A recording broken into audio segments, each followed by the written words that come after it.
Assalamualaikum warahmatullahi wabarakatuh. Kali ini kita mau ikutan debat nih atas keputusan Mahkamah Konstitusi Republik Indonesia tentang batasan usia capres cawapres. Ya, nah ini dia. Ini Mahkamah Konstitusi webnya ya. Kita cari mana dia nih putusannya. Nah ini dia. Batas usia calon presiden dan calon wakil presiden. Ya. Nih, klik di sini ya. Nah, ini dia, ini Mahkamah Konstitusi ya. Putusan yang menjadi kontroversial di debat. Katanya Mahkamah Konstitusi adalah mahkamah keluarga. Iya, jadi pertanyaannya mengapa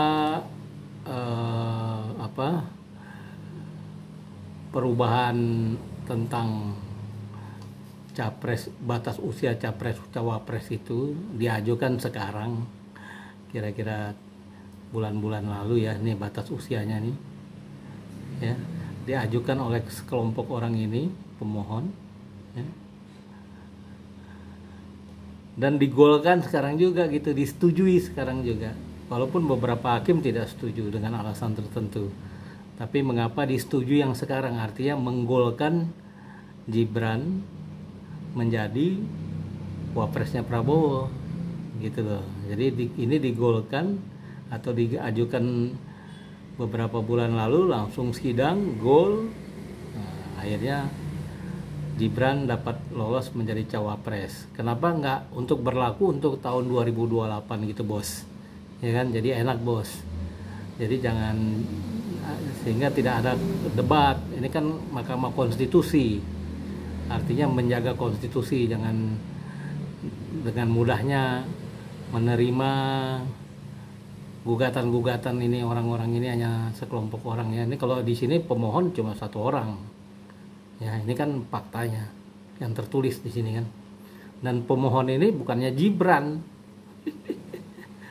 yang bersangkutan mau jadi cawapres, bukan. Makanya itu dissenting opinion ini kan oleh hakim-hakim lainnya ya. Karena pemohonnya individu atau dari partai apa ini, PSI kayaknya. Tapi kalau di sini pemohon tertulis Giovanni Guevarato. Ya. Jadi hanya atas nama dia sendiri berubah semuanya. Konstitusi berubah. Ya. Nah, mantap ini jadinya. Dan ini hanya berlaku untuk langsung pemilu berikutnya, harusnya 2028 dong gitu, lebih enak gitu ya. Jadi jangan ada agenda-agenda, jadi jangan menjadi polemik gitu. 23 Oktober nih putusannya ya. Sedangkan kemarin tanggal 20 berapa itu hari pendaftaran presiden terakhir, pendaftaran peserta cawapres peserta pilpres atau pemilu ya. Presidennya calon presiden Prabowo, cawapresnya Gibran. Tapi yang gugat di sini bukan Gibran, aneh ya. Jadi yang gugat batas usia calon presiden, calon wakil presiden, tapi yang gugat orang lain itu, bukan yang bersangkutan yang merasa dirugikan langsung ya dengan adanya pembatasan usia, bukan. Nah ini yang jadi masalah timbul ya. Dan mengapa putusan ini berlaku untuk langsung pemilu yang sekarang, yang 2024? Kenapa nggak 2028? Jadi banyak agenda terselubung di sini nih, gugatan-gugatan ini ya. Boleh dong kita debat. Nah kalau kita klik di sini, nah muncullah ini ya. Nah ini dia hasilnya ya. Nah langsung aja ke hasilnya. Menyatakan pasal 169 huruf Q Undang-Undang Nomor 7 Tahun 2017 tentang Pemilihan Umum Lembaran Negara Republik Indonesia 2017 Nomor 182, tambahan Lembaran Negara Indonesia Nomor 6105 yang menyatakan berusia paling rendah 40 tahun bertentangan dengan Undang-Undang Dasar Negara Republik Indonesia tahun 1945 dan tidak mempunyai kekuatan hukum mengikat sepanjang tidak dimaknai. Berusia paling rendah 40 tahun atau pernah sedang menduduki jabatan yang dipilih. Nah ini jadi ditambahkan lagi nih ya, melalui pemilihan umum termasuk pemilihan kepala daerah, sehingga pasal 165 huruf Q Undang-Undang 2017 yang di atas selengkapnya berbunyi. Jadi ditambah nih, undang-undang ini yang tadinya tidak ada kata pernah atau sedang menduduki jabatan yang dipilih melalui pemilihan umum, termasuk pemilihan kepala daerah. Jadi ditambah gitu ya kata-kata itu. Ya, jadi kata-kata Undang-Undang tahun 1945 tidak mempunyai kekuatan hukum mengikat sepanjang tidak dimaknai berusia paling rendah 40 tahun atau pernah sedang menduduki jabatan yang dipilih melalui pemilihan umum termasuk pemilihan kepala daerah. Sehingga pasal 169 huruf Q Undang-Undang nomor 7 tahun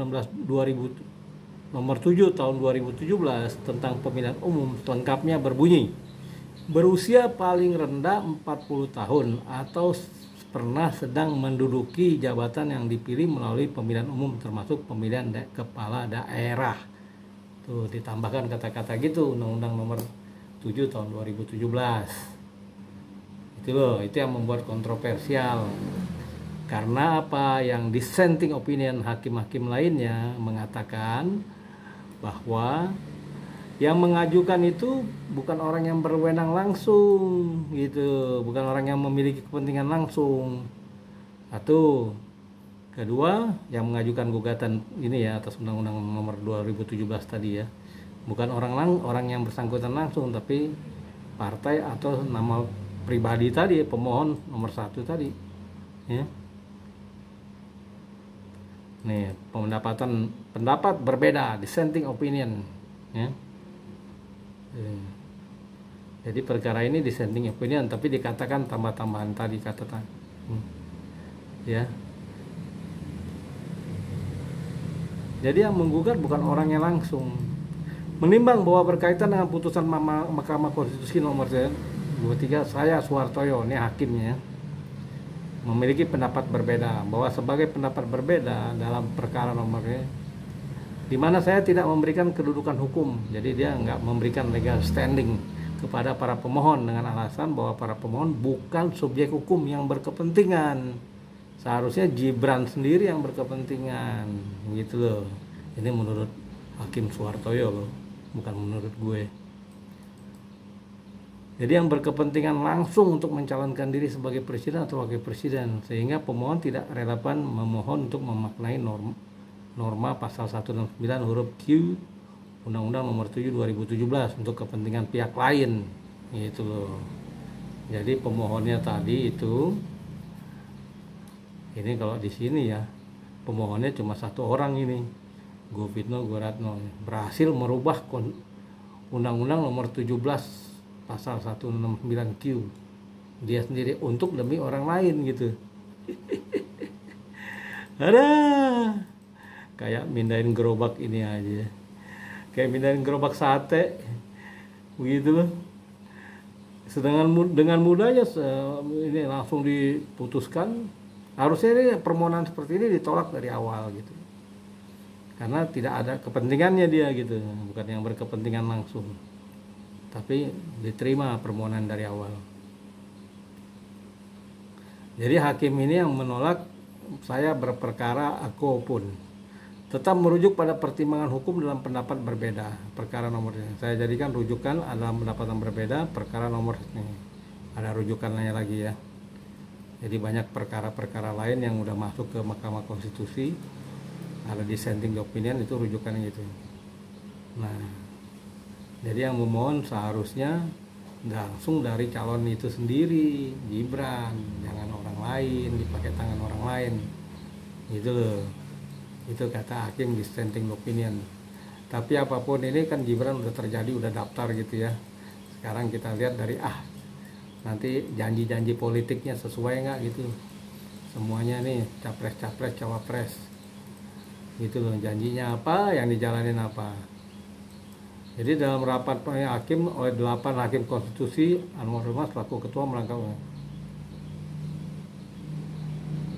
Nah, jadi yang dissenting kalah akhirnya gitu. Akhirnya disetujui lah kata-kata tadi itu 169 ya, sedang menjabat. Jadi disetujui ya sehingga Gibran layak menjadi cawapres. Dalam hal ini ikut Prabowo. Ya. Nanti kalau mau ada lagi yang mau umur 30 bisa menggugat juga lagi di sini.